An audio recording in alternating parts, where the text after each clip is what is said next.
marketing from Jaico Publishing House. On this occasion of International Women's Day, we bring to you three of our dynamic female authors. We have Kamalika Bose, who is an urban conservationist, curator and educator. We have Reenita Malhotra, a former radio jockey and a prolific storyteller. We are Dr. Shefali Batra, the author of Why Do I Feel So Sad?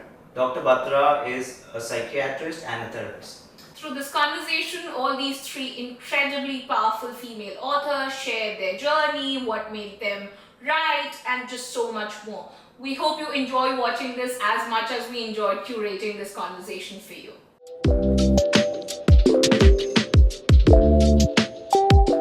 They say behind every great book is a story waiting to be told. Behind every woman author is probably a stronger story, a few cups of coffee, and a whole lot of persistence. We are sitting down with three incredible women who, after having full-time careers, are phenomenal authors. They say a book is a reflection of its author. If your book was personified as a woman, what kind of personality would she have? Starting with Dr. Batra. That's a very interesting question. Let's say, if I had to say about my book, I'd say don't judge her by her cover. It's called Why Do I Feel So Sad? And at first glance, you think you don't need her. You say, I don't want her. And give her a little time, give her a few pages, and as you unfold her existence, you'll realize the precision, the empathy, the care that she has to offer, and she could be a great companion for life. True. So, yeah, I liked your question. Thank you. Next, Kamalika. So I would think what you see is what you get. So it's no nonsense. It's back to basics. So it's a book that, if you look at it, is very friendly and approachable. On the cover, you might feel it's very academic because yes, there is a lot of rigor that has been put into it. There is a lot of in-depth research that has gone into it, but the style of writing, the way it's been presented, the kind of drawings, diagrams, the photography, all of that has been put in a way that it's very accessible to a lay reader who may not have a background in the subject, but is able to pick it up without hesitation, without feeling intimidated that, I need to have a background in history or something. It's also a book that you can pick up and go and visit the site. So it's very friendly in that sense. You don't need to have a guide accompanying you, because the guides have their own stories, which is also interesting, but sometimes they are not based so much in facts. It's more of an imaginative storytelling. So it is a book which acts as a guidebook, but it's also a rigorous historical in-depth study on the subject. Yeah. Okay. So next, Reenita. If my book, Vermilion Harvest, were to be personified, my gosh, she would, as a woman, she is feisty, she is passionate, she is snarky, she's an activist, she is a justice seeker, she's a seeker of the truth. And this is a historical fiction story. So while we all know about the history, the historical facts, her story has never been told. Yeah. Dr. Batra, your book dives deep into the emotional and mental health. But tell us honestly, when is the last time you felt sad and what picked you up? Oh my God, I would have liked to answer this not on camera, but yes, the book is called Why Do I Feel So Sad? So it's delving into understanding why you feel sad and then of course doing something about it. So I focus a lot more on the preventative aspect. So I try to not feel sad. But since you ask, let's mention a little heartbreaking event which actually was connected with my book. So this was one of the book events wherein I met with a leading, the editor of a leading newspaper, and I don't know whether he was trying to be funny, and he walked up to me and said, I feel so bad for you that you had to write a book like that. How sad did you feel in life that you wrote a book that way? And I just thought that, it wasn't an autobiography of sorts to say why I feel sad. It's about why people feel sad. But it did bring out the stigma around mental wellness. The fact that you're even trying to stigmatize a person who's written a book on it, it's, in my words, I'd say it broke my heart, because it's something I wish weren't this way, right? We feel sad because we're not happy with things happening around us, or we feel sad because people are not behaving in a certain way. So I think, if I recall, I did feel sad then. And how did I bring myself out of it? Each one has their own perspective, right? Each one has their own prerogative. I wish it were different, but I can't just wish and make things happen. But I can at least not let that affect me. Yeah. So, and I wasn't at a rapport to make a difference in this person's mind and life, so I did not move on with it. I just smiled and brushed it off. But I did not let it affect me, because I have to respect that people have their own points of view. Yeah. So I think if we use that strategy, most of us would not be sad. So that's my way. Usually in life, when things don't go my way, I just believe that this isn't my doing. It's not in my control. So I'll control what I can, which is the way I feel about things. Kamalika, as an academic working at the intersection of culture and history, how do the stories of women from the past continue to shape the narrative and trajectory today? So this is actually very important and interesting that we first acknowledge that women have historically played pivotal and centric roles in driving cultural development, evolution, and basically from the societies that they come from. And despite we in India believing that of course we are in a patriarchal society, but that is one aspect of it. There's always another side of the coin, and through all the research that I have done, some of which has culminated into books, but not everything culminates into books, and not everything gets captured in the book also, right? But the research that one does and that engagement that one has is a lot more vast than what the book is able to encapsulate. So I think I have found that if we are willing to recognize those stories and then reveal those stories and acknowledge those stories, then we can really bring out the agency and voice that women have had historically and even to contemporary times. So I will just give you maybe some examples of, say, whether I have worked in folk and tribal kind of domains and cultures, or whether I look at urban culture and urban society. I have found that there are very strong stories of women at the front of culture and cultural development. So if I just say, if we look at matrilineal societies in our folk and tribal cultures, like somewhere in the Khasi tribe in Meghalaya or the Mapila tribe in Kerala, they are very strong matrilineal societies, and right from inheritance to the husband moving into the family of the wife, and the society is structured in that sense, in that way, and cultural evolution happens in that sense, where the woman is the central or the head of the family, and these stories kind of need to be told or need to be presented in a certain way. If we look at even the folk culture, right, in Bombay itself, we all know about the Koli fisher community, and women in that culture really have agency, while the men actually are the ones who go out and fish.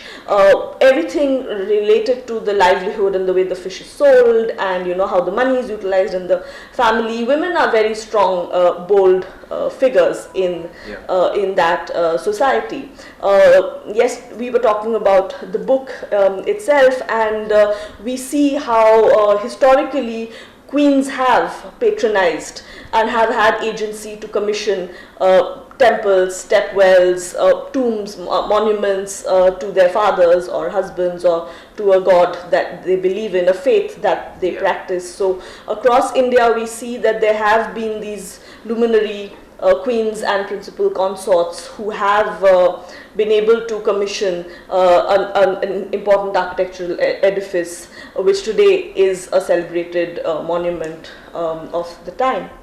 And I think these examples, it's about, are we going after those stories? Are we trying to research them, reveal them, and put them out in a way that we are able to bring women and their role and this trajectory that you talk about in a more authoritative way.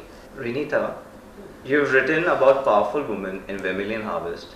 Was there any specific person in your life that you drew inspiration from? Oh my goodness. Yes. I come from a line of very strong women, very feisty women, women who stand their ground, often to a fault. Or I don't actually look at it as to a fault, but sometimes I think, as Kamalika has mentioned, in the context of the society, of the culture, and also as Dr. Batra just mentioned, there is a stigma perhaps that is attached to women being too strong. The words used are aggression. The words used are, too much overbearing. And I have fallen prey to this myself. When you write fiction, I always say that is twisted reality. I just get to craft it. All of us fiction authors get to craft reality in a fun and interesting way. So you definitely see this in all of my books, specifically also in Vermilion Harvest. The one thing I didn't say when you asked me about how my book would be personified if she were a woman, what I didn't say is she has mother issues. She definitely has mother issues, the mother that birthed her, and sort of all of the complications that come with that. You definitely see that in this book and in my other stories as well. As a daughter myself, as a mother myself, I'm sort of sandwiched between two extremely strong women. I often feel that I need to step back and sort of give them the platform because they have so much to say to the world, bring to the world. I don't always agree with them. They don't always, that's how it happens, right? We don't always agree with each other. But I also have to give credit to someone from my family line who is not a woman, my late grandfather Gopal Krishan Vij, because I have to say that he really, this is my mother's father, and he really was the creator of a very, very strong female line. And unlike many of his peers, the male generations, the males on my father's side of the family, if you will, he was very much encouraging of strong women and strength for the sake of intellectuality, education, intellectualism, I should say, women in careers, women standing their ground, women doing things that would contribute to a better society, even if you weren't working per se, contributing to society. And you see his example and his influence in all of the women in his family, whether it was his wife, his daughter, his granddaughter's daughter-in-law. These were all strong women who led by his example. And that very much comes through in this book. Just on that, if you could swap places with any female character for a day, who would that be and why? A female character in my book, or? Sure, in your book. Okay. I would definitely switch places with Aruna, who is the protagonist. She is Anglo-Indian. Yeah. And back then in 1919, and probably over the course of years still, there is very much, back to Dr. Batra's words, this stigma associated with being Anglo-Indian, being, horrible words we use, half-caste, whatever that means. And I have been a journalist for many years, primarily on radio, and was fascinated one year, many years ago at this point, when I was in Hong Kong and I interviewed a young Anglo-Indian musician. And aside from going into his amazing music, we really went into his background, his culture, his, what he called his baggage. Yeah. And his baggage came from, it was not just him, but it was his family and their place as Anglo-Indians in India, the difficulties they faced with that, even when they migrated eventually to England There were difficulties with that, and it wasn't until they went to a small town, a suburb, and sort of recreated their sort of standing as a community that they felt, in his words, free. And this really struck me because, why I live in the US and interracial marriages and partnerships are the norm. That's Anglo, half caste, Yeah. whatever awful words we ascribe to this. So it's very much the norm and expected and par for the course. But here in India, it's different. And interestingly enough, when I was coming out with this book, there's a friend of mine who is, she has British blood, and she said, "Oh, you've written about an Anglo-Indian, but that's not me. That's different." So again, case in point. And I felt that I really need to explore this situation through this character and understand sort of what it is that she goes through, her complications, her challenges, her insecurities, and really bring them to the surface. So if I were to swap places, it would most definitely be with Aruna. Wait a minute. Dr. Batra, your book Why Do I Feel So Sad addresses mental health in a way that makes it accessible to almost anyone and everyone who's ever faced any mental obstacle or dilemma in their life.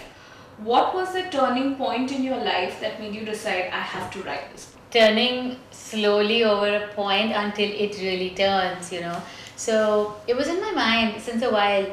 The number of people, with 20 plus years of practice, so the number of people I've seen over the years, they always had, there was a common thread in everything, right? That's what the book is addressing, the cognitive distortions. So I thought instead of me taking sessions for 20,000 people, let's just write a book that could be read by the universe. And I had a friend, I was in the United States at that time, I had a friend who's a professor in Stanford, and he said, "Okay, nice. So, who do you want to write this book for?" And he's written books himself, and I said, "This book is for everyone."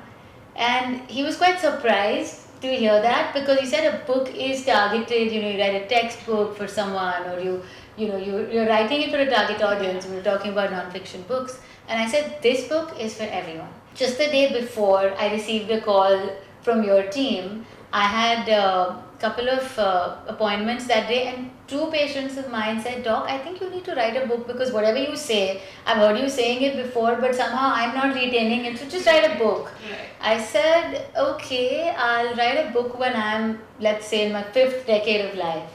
And the very next day, or probably the same day, I received a call from Jaico Publishing. So I will give you majority of the credit that my turning point was you guys telling me, "Hey, let's write this. This is the pandemic, and this is the lockdown, and the universe is not looking good. People aren't feeling so positive, and it's as I say, it's not the problem which is a problem, it's the way you react to it which is." So it wasn't the virus which was making us sad, but it was the way the entire concept of COVID was making us sad. So I think we needed that little stimulus to rewire our brains, to see things not as negative. Very tough to say that, see it positively. I don't know what positive COVID got us. Yes, there are changes post-COVID, which I do feel glad about, that we acknowledge, and human beings are changing their lives for the better. Right. But no, we didn't want it.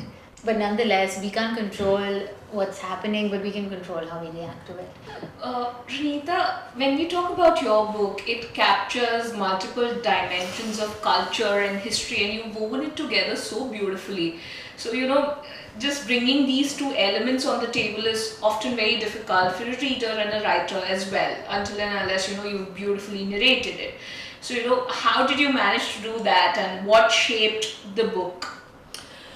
Oh goodness, those are several questions in one. I've had an obsession with the idea of, firstly, the Jallianwala Bagh massacre since the time I was a young child. My late grandfather, who I spoke about earlier, was a young boy days after the massacre, and he saw a pile of slippers, chappals, lined up outside the Bagh just after the incident. And what had happened was they were collecting the slippers of the dead to redistribute them. We're a culture of people who don't have footwear. And he told us this story, and it just stuck in my head over the years. That was one thing.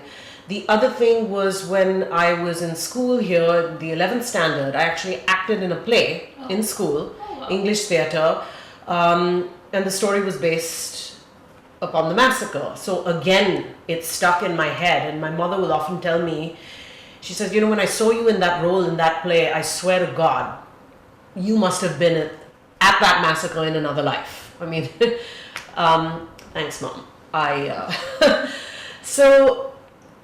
And then the other thing was actually around about the same time. When I was a teenager in school, I was very against the idea of love stories. I was like, no, this is not what I read, this is not what I do. And a friend of mine, very dear friend, she said, okay, there's a book I want you to read, and it's called Love Story by Eric Segal. And I was like, Mia, you know that I don't read love stories. She's like, no, but this one you're going to have to read, because this one you are going to love. And I resisted, and then mostly to get her off my back, I said, okay, let me just read this book that she's talking about. And of course, I fell in love with it. Fast forward many, many years later, I watched Titanic. And that's when I said, I want to write a love story that is so powerful, like Eric Segal's love story, or like Titanic. Vermilion Harvest came about years after that. But really, it is a culmination of these isolated events, that leads to this one very powerful project. I have to give a huge amount of thanks to my dear friend Nikhil Rao. He's a professor of history at Wellesley College. He sent me General Dyer's transcript. Not that I couldn't get it, but through the library channels. And I did huge amounts of research, which was a lot of fun and very in-depth. There are a lot of books actually that were published around about 2019 at the 100th year anniversary of the massacre, sort of detailing events and sort of leading up to it and what happened, all non-fiction. There has never been a historical fiction story, and where I sit in the US, if you look at most of the historical fiction, it's all American characters. Yeah. Right? Yeah. Anything that sort of is covered within the genre of Indian fiction or Indian colonial fiction specifically, most of it, 9 out of 10 books, are written by British authors. Yeah. There's been a bit of a change, granted, over the years of, last few years. But so it was just imperative to me that I had to do this. And so to me, it's really Titanic meets Gandhi. Titanic not in terms of ships and disasters, but disaster. And Gandhi because of the time period, an early Gandhi, I would say, because it's 1919. So a lot of research and a lot of imagination and thinking about the plight of this woman, because women were so just hidden in the shadows at the time. 1919 in Punjab, you can imagine. Yeah. I just felt that, our stories haven't been told, and this one definitely needs to get out there. Kamalika, coming back to your book, while you were doing your research for Hoysala Legacy, what's that one startling discovery that you would have come across, maybe in a cultural aspect or any specific person of the past coming to picture? So, of course, there were many such discoveries, many of which have been also encapsulated in the book. But one thing that really struck me and my co-author George Michel, when we were also doing our field work, when we went to these temples and we were looking at them up front, literally, was that the nature of patronage in the Hoysala time allowed individual artisans, sculptors, the hands that really built the temples, not necessarily to find their voice and agency and be given credit for it. Normally what happens is, in India we have this great culture right from the early dynasties to even the way the British patronized the arts of the unsung hero, the craftsman being the unsung hero. You didn't really know who he was. You heard about, there's all this fable about Shah Jahan cutting the hands of of masons and who built the Taj so that another one could never be built. We don't know if that's true, but there is, the Indian craftsmen or the hands that really toiled and carved the stone has not really been given their due in a certain way, and we even see that today. We see it in fashion design. There's always the big labels, and there's always, they never want to credit really the craftsman who wove a beautiful sari. So this perpetuates, right? But here we see that in all the Hoysala temples that is covered in the book, we see artisans and master craftsmen signing their name in Kannada, so old Kannada, or the script. So if you have a beautiful idol of Vishnu, or a beautiful bracket on the pillar which is actually up at a height, you can still see the base of that pillar having the signature. And there are old inscriptions, so inscriptions installed at the entrance of every temple gives a lot of information, and that's a very good way of understanding various aspects of not only how the temple was built, run, managed on a daily basis, but also all of these aspects, right? So we learn that there were very organized guilds and workshops, many of which had been recruited by the Hoysala kings across the length and breadth of their kingdom. They had also been recruited from other neighboring kingdoms, so who sort of brought that skill set, and so there was this attempt to develop within the framework of temple architecture, evolve a new grammar and a new idiom, which became the unique Hoysala style of architecture, style of sculpture. And there were these guilds which we have found names like, of course in English when you translate it, it becomes like Servants of Saraswati. So, then there are other guilds called Thunderbolt. So there were these guilds that were in competition with each other, and that competition, that desire to excel and do your best piece of sculpture only finds greater expression when the artist knows that they're getting their due, they're given a credit, they are having the agency to sign their name on that piece. And which is why we kind of claim that Hoysala art is one of the most evolved and like the zenith of Indian architecture, iconography, art, etc. In the South India context for sure.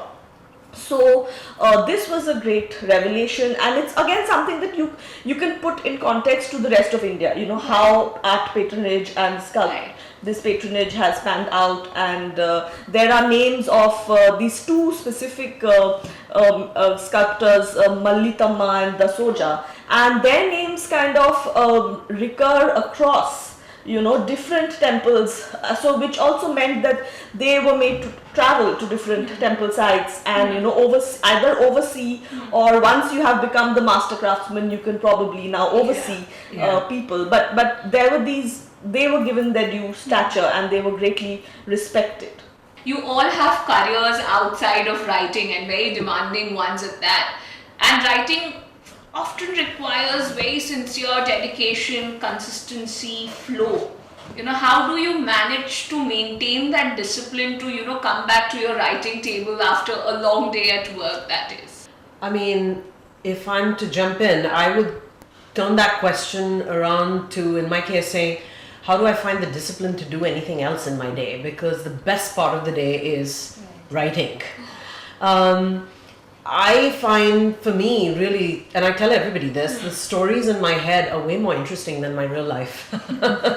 So the most important part of every day is really sitting down to do that. I don't have a discipline in that it happens from 5 to 7 or in the morning for these 4 hours. It's not like that. Every day is different, but every day I write.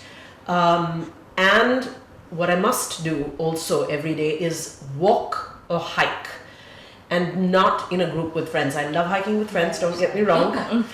Okay. But, it's so, I guess we obviously think similar, and there may be so many like us.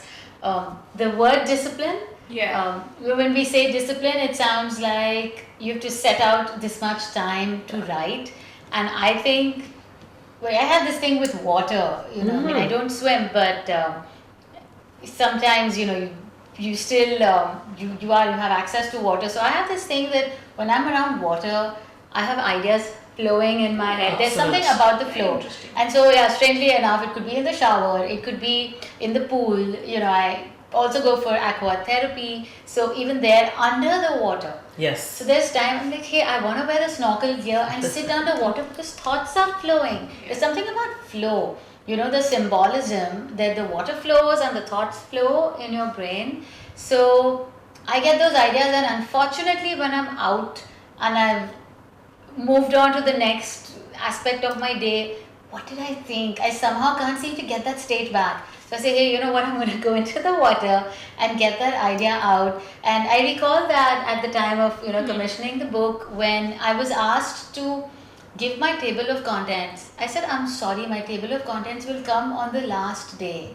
Because every day my ideas are going to change. Yeah. So I think discipline is not about a specific time or a specific order. I think it's just having that commitment. If it's not coming right now, I can bring it on later, but I will come back to it. I think that's how I see discipline as. You don't have to do yoga at 6 a.m. in the morning. You feel like doing it at 5:30 p.m. Just do it when it comes. Because a lot of it's I think a very natural flow that we need, because the world has become so force structured. I think none of us like that enforcement.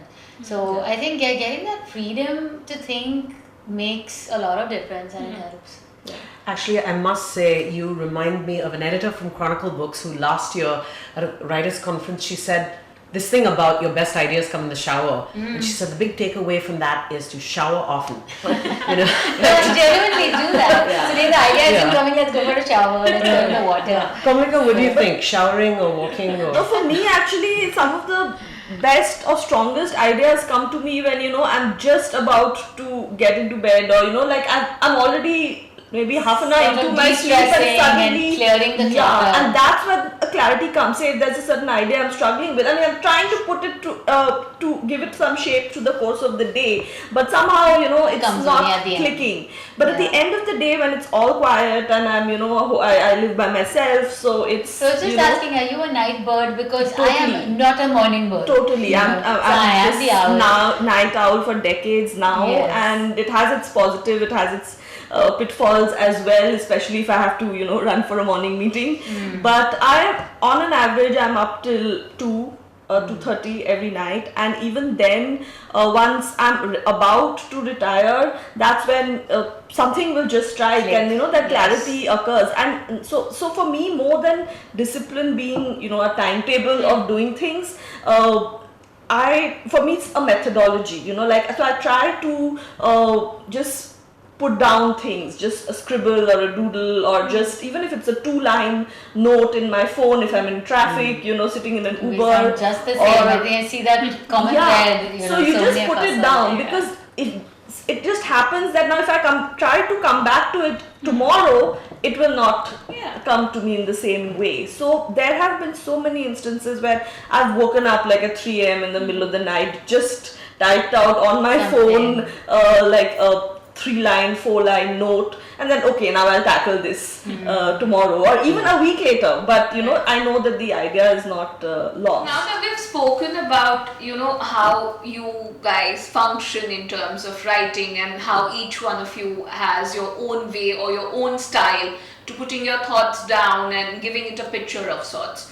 So when that happens, we are also sort of setting a narrative or a perspective for ourselves as to what has to come out in the book.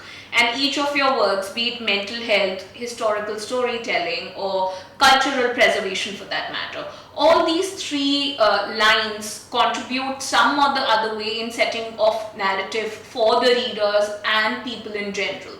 How do you see that happening through your book? Perspective, I think, defines everything, right? What seems like something to one person, actually I can recall it's in the book, it's called the Rashomon effect. That anything anything like reality isn't what it is. Reality is the way your eyes or your mind or your senses perceive it. So I think that's where perspective change means everything. So, to say how does one get influenced by a book, there's every little experience in life, don't you think, just transforms us? Absolutely. Just like the teeny tiniest thing, and inspiration doesn't come from great heroes. Inspiration comes from, comes from a spider who's falling 10 times, and then finally rises up, and these little stories that we've read in childhood. So I think inspiration is everywhere. And if you can use inspiration to change perspective, and that's where the learning is very individual. Yet we give direction because everyone doesn't know how to learn in this style, or so I talk, since the word perspective is, I feel happy talking about it, because in my book all I'm doing is changing perspective. So I think life experiences, and how you mention about adding a fiction element to a non-fiction, because it takes the reader into a different world. Right. And you're learning something through something that's kind of factual but not factual in this case. Like how Titanic, is it really about the love story between two people? Though really Titanic is all about the ship. It's a ship. But we just change perspective in the way we present it. Yeah, it's interesting, as you say, perspective has really been shaped by what is documented. Now, as a journalist for many, many years, journalism is the first record of history. Yes, right? absolutely.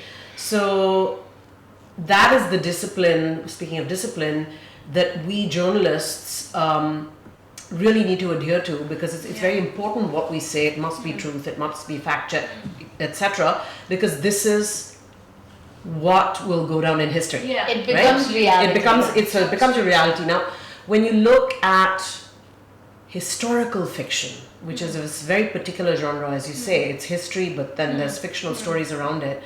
The protagonists and the heroes have mostly been depicted through the eyes of males. Yeah, 100%. Right? You look at any historical fiction out of any culture, any country, it's mostly males. Even when you talk about the craftsmen, what we know or what we understand is they were mostly male, whether that's true or not, right? And there has been this move in more recent years to bring out the stories of the females. So it's very appropriate that this is International Women's Day and we're talking about this, right? Because their stories are untold. Right, and that has to. Just change the perspective, right? Yeah. So the So story I want of a female given by a female will be different, from the story of a female given by a male. Absolutely. And also because she spoke about, what is documented, and then I also like to focus on what is undocumented, because there's so many stories, and especially in my discipline, so many cultures, so many places which are not documented. Right. And so a lot of my endeavor has been to look at these kind of places, these kind of cultures, this kind of architecture which it does not really find its place in books or in mainstream discussion. And I think so when I started out, I would say in the first 5 to 7 years of the work that I was doing, the kind of books that I was writing at that point in time, a lot of the focus was on ethnic heritage, minority communities in India, what is the kind of struggles and their stories related to migration, displacement, of course tribal and folk. And then you also start realizing that we often associate history and heritage with just the iconic, right? The large monuments, the World Heritage Sites, etc. And what about the everyday heritage, the everyday stories, the micro histories, and what and how do you construct those narratives? How do you look at that built fabric, which is most at risk, to change, to all kinds of threats and pressures. So those kind of things actually draw me. So if you were to give me an option between writing about something very iconic that has like 20 books already written on it, and taking a subject which is really not looked at, I am more inclined to do that. Even if Right. there's I think minimal. we like the threads more than the actual Yes. fabric because Yeah. the thread is contributing to the actual Yeah. fabric. Absolutely. I think Kamalika has really touched on a very important point. You mentioned the micro histories, right? When we look at history, growing up as a child of India, what I read about and what we've all read about in history books and including in school academic textbooks is the history of the kings and art history. That's where our history comes from. Yeah. And that art history also brought to the forefront because it was sponsored by the kings, right? Yeah. But the ordinary people we don't know about. The common man. Right? The We common talked thread, about the the weaving. inspiration coming from that falling spider. So the common man. And this is what I think certainly my storytelling about is the ordinary person. Even if you look at pretty much anything written in non-fiction about the Jallianwala Bagh massacre and the events sort of preceding it, you know about Miss Sherwood was the one female, an English school teacher. That's it. Everybody else is male. And you don't know about anything from the perspective of those who are not the rulers. Yes, I got General Dyer's transcript, which was really interesting to sort of see psychologically how he might have been thinking. But what about the people who were there, who were affected? To add to your point, while I was just going through your book, it also brought one idea to mind that day when the incident happened at the Bagh, it just did not have men and children. They were also women who were present there. Yes. They might not have been many, but even in that era, they were brave enough to step out and just be there. Because that collective dream of freedom was everyone's dream, not just of a particular segment or a gender of society. And even when you go there today, they tell you about, okay, the shooting started here, so many people were killed. But when you go to that well and they tell you that a lot of women and kids jumped in to save their honor, and just to have like a death which was not at the hands of the British. Correct. That sets a very strong narrative saying that, our women of the past really paved the way for the freedom that we enjoy today. Absolutely. And there were two things happening that day, aside from this political meeting taking place in the Bagh, which was actually supposedly supposed to be a smaller event. It was Vaisakhi, which is our harvest festival, our spring harvest festival. And so even in a very conservative society, Punjab, this is one day that women and families, as you mentioned, actually come out. Right? And this very good example that you give about the women jumping in the well to save their honor is something that we have seen repeated in the sort of history of women that we know and we have learned about. Then That perspective pride comes and again. Exactly. Perspective, right? I will die, but I will choose how I will die.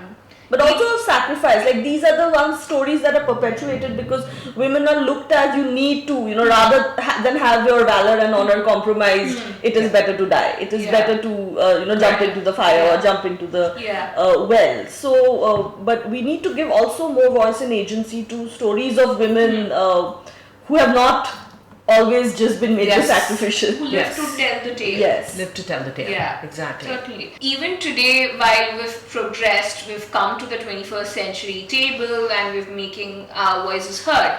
But there are still moments that if the world's not busy taking you down, there are moments of self-doubt, self-criticism.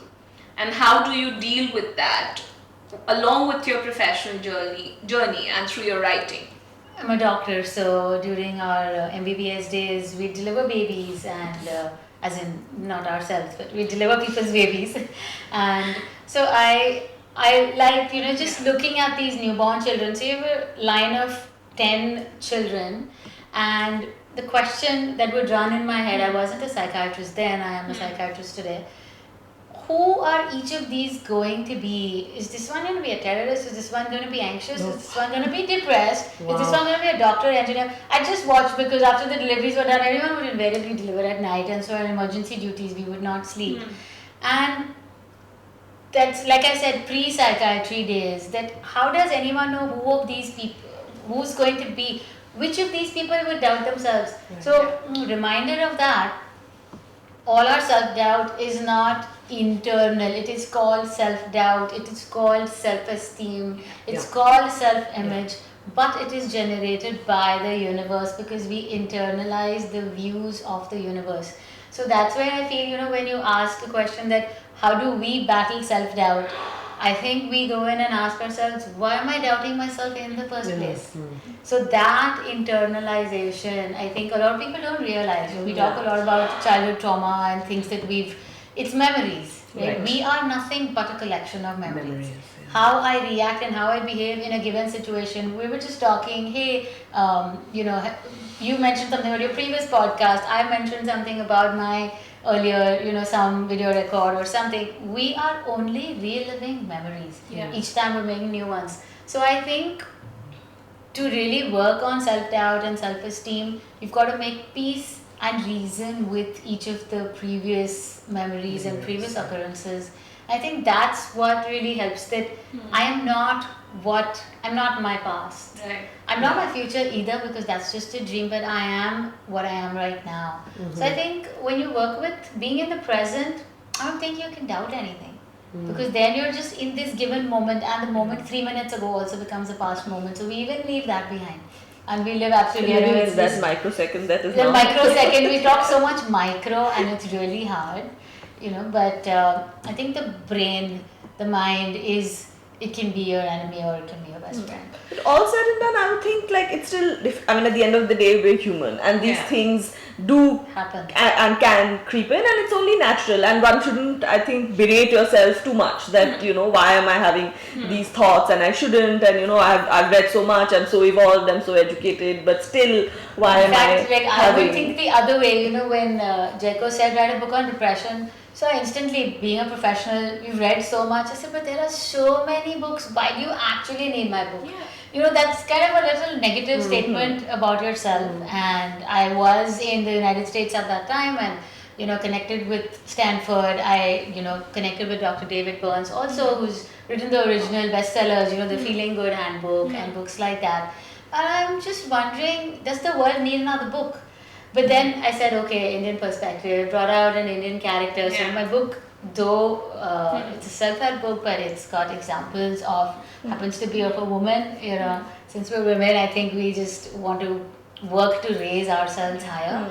But there's always the thing that self-doubt, I don't think any of us survive without it. And I think sometimes it's also important. Like for me, every new project that I do, I never look at it as like, okay, I've done so many in the past. So, I don't approach anything from that position of comfort or overconfidence that now I've done so much and that now I know. I look required element of doubt to make sure you're giving it your best, make sure you're like treating it like, you're approaching it and attempting it for the first time.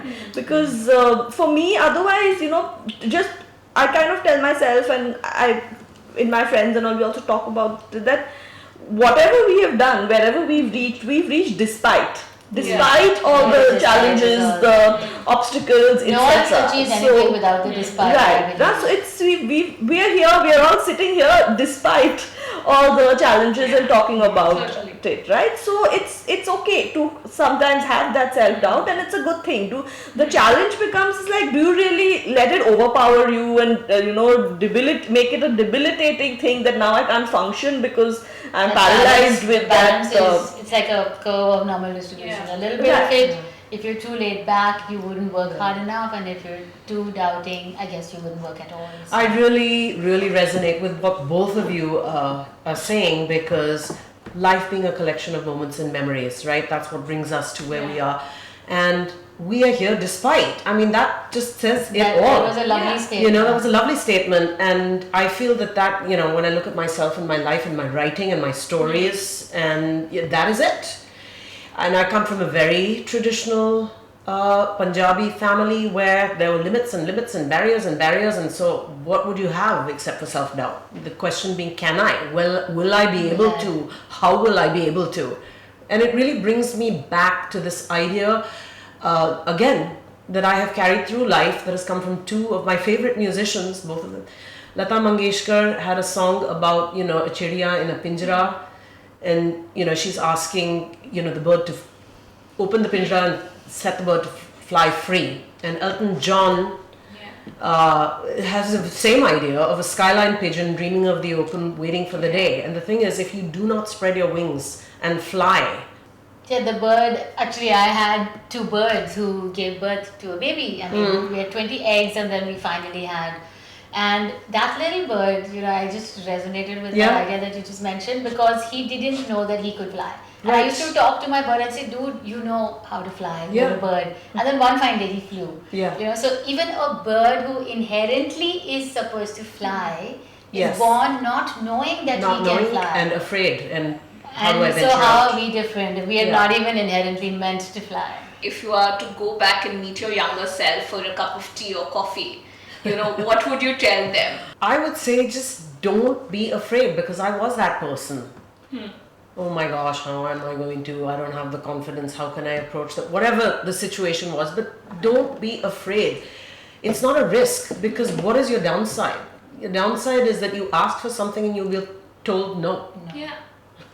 My response is pretty similar. I was going to say don't take yourself so seriously because nobody else does. Correct. So Exactly. I think it's somewhat that in one line. Yeah, I think I'd also, I think I'm still pretty young.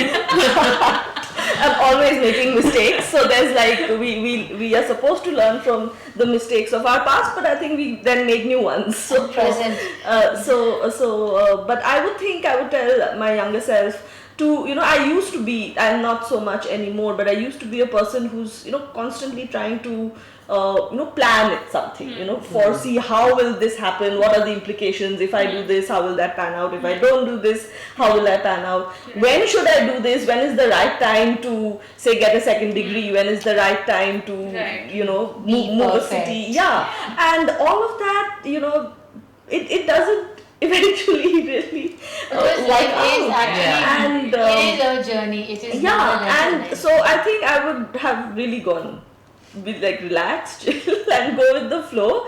Things will emerge, and I think that's what also has happened. So many things that I never thought I'll end up doing, or even moving to a city like Bombay, I had never thought that I am cut out for living in this city with the stress, the high living expenses, just the challenges of being like a solo person in a city like Bombay, immigrant in a way. So these were I would have never thought as a 20-year-old. Expect the unexpected and then you won't be surprised. And then just And know that life Deep happens dive, despite the yeah. plans. Yeah, Despite. it's just like two words that define that life happens. Can you tell us one such moment where you would have had a reader come to you and tell you, and I read your book and I took this home with me. Has there been a special moment that you'll always remember in aspect to your book? Definitely many special moments, and the one I'd like to share today is what happens. It's not just happened with one reader, it's happened with several, and this is outside India because this book was published outside of India before it was published here. It shocks me and it'll shock all of you. People just do not know that the Jallianwala Bagh massacre happened. We had no idea. And exactly, wow, how do you have no idea? And that has come again and again and again. And while I kind of maybe intrinsically might have thought about that, but not really before I wrote the book, afterwards, it's just, I tell myself every day, oh my gosh, thank gosh I've put it out there. It's amazing. The people around the world, we in India grew up with this, taking it for granted, even though we haven't really, it's a few lines in history textbooks. But outside, they have no idea. For me, in a different note, because it's a different book, I had someone come to me, I wonder if this was in India or abroad. I think it was someone in India. And she said, she looked very grave. She actually took an appointment, came over to my clinic, my office. And so, then I guess it was in Bombay. And she said, Doc, do you believe in reincarnation, or do you really read minds? Because you've written this book for me. Every experience in this book is mine. And this, of course, the first person who told me that was our editor at Jaico. She said, Doc, how come you wrote this book for me? I didn't know what to say. She said, I could resonate with so many of these experiences. And these are experiences of 200 to 300 people. Every second line comes from an example of somebody, because it's talking about emotions. And so I said, who better than real life individuals to give you that perspective? But this person says, every little thing is me. So you've got to be like, I've taken this appointment with you. We'll deal with my emotions and we'll do therapy, etc. later. But first, I just really want to know that do you know me from another life? So it was just really interesting. I mean, I know even she didn't really mean it, but she said at some point in life I had to meet you to tell you this. So she had actually read the book before she came to me. So when I have people in therapy, I tell them to use the book as an aid to therapy. So a lot of people who see me haven't actually read the book before they meet me, and since I'm a doctor, people would see me for what they need. But this one was interesting because she'd read the book start to end and said that you know me already. If you hadn't known me, you wouldn't write this book for me. And I said, I'm really glad to hear that. I think for me it's really rewarding when for books, and not just this but the other books also that I've done, when young readers, and I mean like students, and so many of them at different points, whether I'm at a book event or whether I'm in a conference or I've gone for a talk somewhere, they come up to me and say that they found something that I've wrote, or they found it online, not necessarily having bought a book, but or in the college library where the book is kind of on as a reference book, and it kind of inspired them to pursue that further.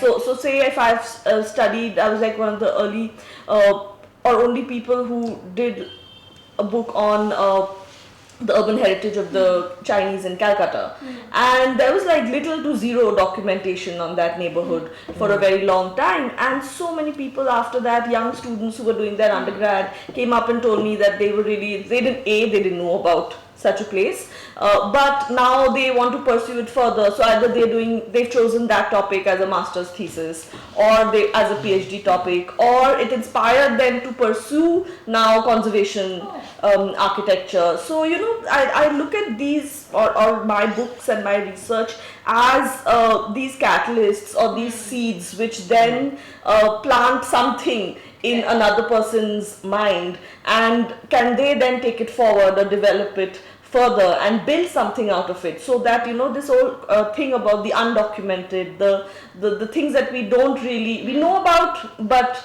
we don't know about. I think you can't, maybe at our own level, we can't make the whole universe know about things, but as you said, I like the idea of seeds, because the more seeds we literally throw around, I think they're going to blossom into more, which is going to eventually throw more seeds, and I think that's a good way, the ripple effect. So that's really rewarding for me in the books that I do. It's not so much the personal name and glory attached to it, but the fact that it made a difference to someone else, and they did something with that. What's next for you? Any upcoming projects or ideas that are brewing? Lots of projects, lots of ideas. I think the next big one that you'll hear about is a very passionate story. It's my father's memoirs. It's called Ace of Blades, and it's very dynamic. So currently I've been working on developing some books, catalogs which are in the heritage education realm. So looking at heritage in different states and how do we make it more accessible to the common person. So I'm working on some catalogs of different heritage sites in India. Maybe a book, maybe a corporate program, or an online course. One book by a female author besides your own that you'd recommend to every listener? Oh my goodness. I would recommend anything, many books, essays written by Nora Ephron. She is my absolute favorite. Humorous author, female author, but also Secrets of the Wind by Runki Chaudhary, who is a Bangladeshi American author. Palace of Illusions by Chitra Banerjee Divakaruni, and also Sita's Ramayana. So these two books really are interesting for me because I've been very fascinated being brought up on all the Amar Chitra Kathas and the epics, and these things even now are very fascinating for me. But these two books really flip the narrative, and they look at it from the women's voice of the Draupadi and Sita telling their story, and I think everyone should read that. The Diary of a Young Girl by Anne Frank. What would be your advice to men on International Women's Day? Oh my gosh, listen to those women, give them a chance. Respect women, you have no idea how much that will do for you. A woman figure from your daily life or professional life that you look up to the most? My daughter, Ilya Devi Hora, she is someone who falls down and gets up and falls down and gets up again. I really look up to her. Four. My mom, my sister, and my two nieces. what's your go-to mantra when facing a challenge? Something that my best friend from childhood's father said to me once when I was trying to put off studying for an exam or doing homework or something. He said, why leave until tomorrow what you can accomplish today? Tomorrow is another day. So, every day, if I can't manage to do something, or I have a self-doubt today, or something didn't work out today, I always tell myself, try it again tomorrow and it'll work out. Be your own safety net. What's that one trick that always comes in handy to overcome a bad writer's block? A basic question, what is writer's block? I move to a different element. So thankfully, my work is not only about the writing of the text in a book. So there are drawings, there are photographs, there are so many other elements that I can simultaneously work on if I feel that the writing is not coming to me at a certain moment.